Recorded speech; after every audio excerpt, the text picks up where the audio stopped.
ദേശീയ തലത്തിൽ ഇന്ത്യ മുന്നണിക്ക് ഊർജം പകർന്ന കേരളത്തിന്റെ ദില്ലി സമരം. പ്രതിപക്ഷ പാർട്ടികളും മുഖ്യമന്ത്രിമാരും സമരത്തിൽ അണിനിരന്നതോടെ പ്രതിപക്ഷ സഖ്യത്തിനും പുതിയ ഉന്മേഷമാണ് ലഭിച്ചത്.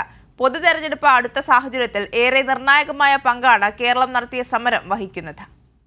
കേന്ദ്ര അവഗണനയ്ക്കെതിരെ കേരളം ചരിത്ര സമരം നടത്തിയപ്പോൾ അത് പ്രതിപക്ഷ മുന്നണി ഇന്ത്യയ്ക്കും വലിയ ഊർജമാണ് പകരുന്നത്.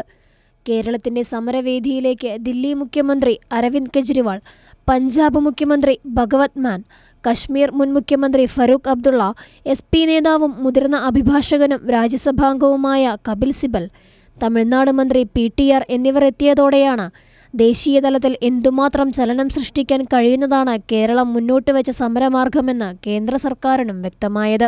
തമിഴ്നാട് മുഖ്യമന്ത്രി MK സ്റ്റാലിനും പിന്തുണ അറിയിച്ചതോടെ ദേശീയ തലത്തിൽ വലിയ ചലനങ്ങളാണ് കേരളത്തിന്റെ സമരത്തിന് സൃഷ്ടിക്കാൻ കഴിഞ്ഞത്.